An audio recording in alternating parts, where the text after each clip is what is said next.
பள்ளி மாணவர்களை குறிவைத்து தடை செய்யப்பட்ட புகையிலை விற்பனை. புதுச்சேரியில் நபர்கள் கைது.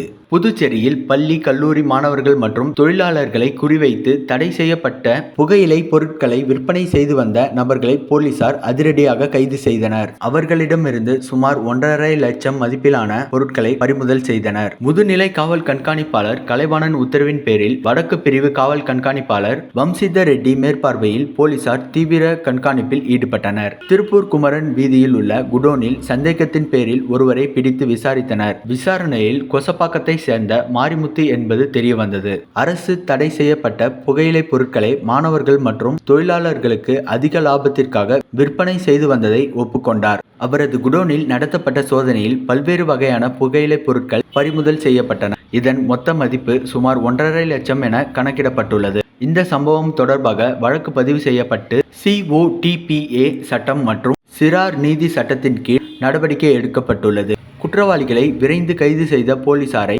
அதிகாரிகள் வெகுவாக பாராட்டினர். கோடை விடுமுறையில் மாணவர்களுக்கு பல்துறை கலை பயிற்சி முகாம். ஜவஹர் சிறுவர் இல்லம் ஏற்பாடு. பள்ளி மாணவர்களுக்கு கோடை விடுமுறையை பயனுள்ள வகையில் கழிக்க சிறுவர் இல்லம் சார்பாக கலை மற்றும் திறன் மேம்பாட்டு பயிற்சிகள் ஏற்பாடு செய்யப்பட்டுள்ளது. புதுச்சேரியில் செயல்பட்டு வரும் ஜவஹர் சிறுவர் இல்லம் இந்த முயற்சியை முன்னெடுத்து வருகிறது. இந்த பயிற்சியில் பரதநாட்டியம், கிராமிய நடனம், வாய்ப்பாடு, இசை, ஓவியம், கைவினை போன்ற கலைகளுடன் கீபோர்ட், செஸ், இறகுப்பந்து, கேரம், டேபிள் டென்னிஸ் போன்ற விளையாட்டுகளும் கற்பிக்கப்படுகின்றன. மாணவர்களின் முழுமையான வளர்ச்சியை கருத்தில் கொண்டு இந்த பயிற்சிகள் வடிவமைக்கப்பட்டுள்ளன.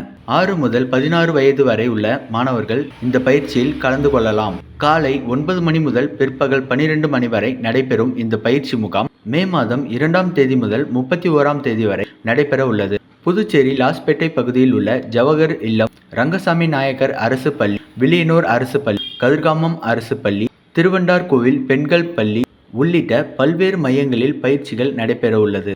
மேலும் இந்த பயிற்சியில் சேர விரும்பும் மாணவர்களுக்கான விண்ணப்பம் ஏப்ரல் 27ஆம் தேதி முதல் வழங்கப்பட உள்ளதாக ஏற்பாட்டாளர்கள் தெரிவித்துள்ளனர்.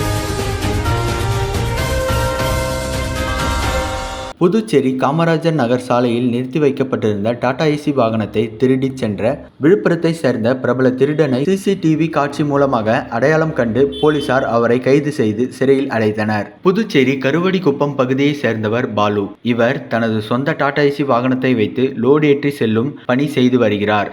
இவர் தினமும் தனது பணிகளை முடித்துவிட்டு வாகனத்தை காமராஜர் நகர் சாலை ஓரமாக நிறுத்திவிட்டு செல்வது வழக்கம். அதன்படி கடந்த 13ஆம் தேதி இரவு பாலு தனது டாடா ஏசி வாகனத்தை காமராஜர் நகர் சாலையில் நிறுத்திவிட்டு வீட்டிற்கு சென்றுள்ளார்.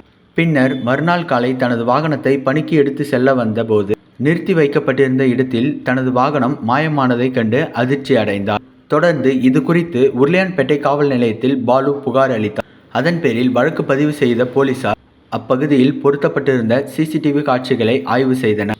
அதில் வாலிபர் ஒருவர் தலையில் தொப்பி, முகமூடி அணிந்து டிப்டாப் உடையில் செல்வதும் பின்னர் டாடா ஏசி வாகனத்தை திருடி செல்வதும் பதிவாகியிருந்தது. இந்த காட்சிகளை கொண்டு போலீசார் நடத்திய விசாரணை வாகன திருட்டில் ஈடுபட்டது விழுப்புரம் மாவட்டம் சாலமேடு பகுதியை சேர்ந்த மணிகண்டன் என்பதும் அவர் மீது திண்டிவனம், செஞ்சி, பன்ருட்டி உள்ளிட்ட சுற்றுவட்டார தமிழக பகுதிகளில் 10க்கும் மேற்பட்ட திருட்டு வழக்கு நிலுவையில் உள்ளது தெரியவந்தது.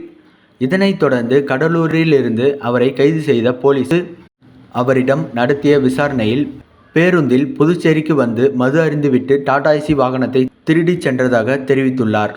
அதனைத் தொடர்ந்து அவர் திருடிச் சென்ற வாகனத்தை பறிமுதல் செய்த போலீசார் நீதிமன்றத்தில் ஆஜர்படுத்தி காலாப்பட்டு மத்திய சிறையில் அடைத்தனர். புதுச்சேரி பாரதிய ஜனதா கட்சி சார்பாக பெண்களுக்கு 33% இடஒதுக்கீடு மசோதாவை பாராளுமன்றத்தில் எதிர்த்த திமுக, காங்கிரஸ் மற்றும் இந்து கூட்டணியை கண்டித்து மாநில தலைவர் VP ராமலிங்கம் தலைமையில் மாபெரும் பேரணி நடைபெற்றது. புதுச்சேரியில் பாரதிய ஜனதா கட்சி சார்பாக பெண்களுக்கு 33% ஒதுக்கீடு மசோதாவை பாராளுமன்றத்தில் எதிர்த்த திமுக, காங்கிரஸ், இந்தி கூட்டணியை கண்டித்து சுதேசி மில் முதல் பழைய பேருந்து நிலையம் வரை மாபெரும் பேரணி நடைபெற்றது.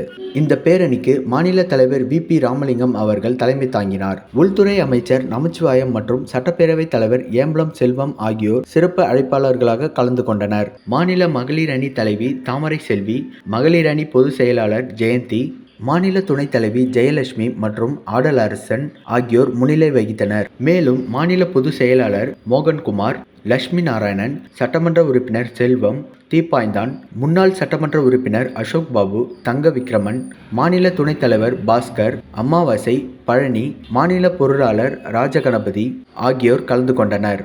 அத்துடன் அணித்தலைவர் பாரதி மோகன், கோவேந்தன், வில்லியனூர் மாவட்ட பொருளாளர் செல்வம், வில்லியனூர் மாவட்ட பொருளாளர் வெற்றி செல்வம், மாவட்ட தலைவர்கள் உலகநாதன், கிருஷ்ணராஜ், அனிதா, சுகுமார், முருகதாஸ், ஊடகத்துறை தலைவர் நாகேஸ்வர், சமூக ஊடகத்துறை தலைவர் கார்த்திகேயன், பிரிவு இணை பொறுப்பாளர் வேல்முருகன், மகளிர் அணி பொதுச் செயலாளர் விஜயலட்சுமி, பிரியா உள்ளிட்டோர் மற்றும் தொகுதி தலைவர்கள் மற்றும் 5000த்திற்கும் மேற்பட்ட பெண்கள் கலந்து கொண்டு எதிர்க்கட்சிகளை கண்டித்து கோஷம் எழுப்பினர்.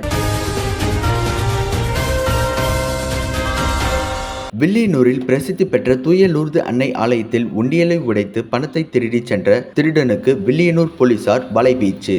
புதுச்சேரி சுற்றுலா தலங்களில் முக்கியம் வாய்ந்ததாக கருதுகின்ற வில்லியனூர் மாதா கோவில் உண்டியலை உடைத்து பணத்தை திருடிச் சென்ற சம்பவம் அப்பகுதியில் பரபரப்பை ஏற்படுத்தியுள்ளது. கடந்த 24ஆம் தேதி காலையில் வழக்கம் போல் ஆலயத்தின் வழிபாட்டு தலங்கள் திறக்கப்பட்டது. அப்பொழுது ஆலயத்தில் உள்ள உண்டியல் உடைக்கப்பட்டிருந்ததை கண்டு அதிர்ச்சி அடைந்த ஆலயத்தின் ஊழியர்கள் பங்குத்தந்தை ஆல்பர்ட்டிற்கு தகவல் தெரிவித்தனர். பின்னர் வில்லியனூர் காவல் நிலையத்தில் ஆலயத்தின் உண்டியல் உடைத்து பணத்தை கொள்ளையடித்து இருப்பதாக பங்குத்தந்தை ஆல்பர்ட் புகார் அளித்தார். புகார் அளித்ததின் பேரில் வில்லியனூர் போலீசார் சம்பவ இடத்திற்கு வந்து விசாரணை மேற்கொண்டனர். இதில் அப்பகுதியில் பொருத்தப்பட்டிருந்த சிசிடிவி கேமராவை ஆய்வு செய்ததில் தமிழக தேர்தல் நடைபெற்ற அன்று 23ஆம் தேதி நள்ளிரவில் மர்ம நபர் ஒருவர் கதவை உடைத்து உண்டியலை உடைத்திருப்பது தெரியவந்தது. தீவிரமாக விசாரணை மேற்கொண்டதில் ஆலயத்தின் பின்கதவை இரும்பு கம்பியால் உடைத்து உண்டியலை உடைத்து சுமார் 50,000த்திற்கும் மேல் பணம் இருந்திருக்கலாம் எனவும் பல நாட்களாக கண்காணித்து இந்த குற்ற சம்பவத்தில் ஈடுபட்டது போலீசார் விசாரணையில் தெரிவித்திருந்தனர்.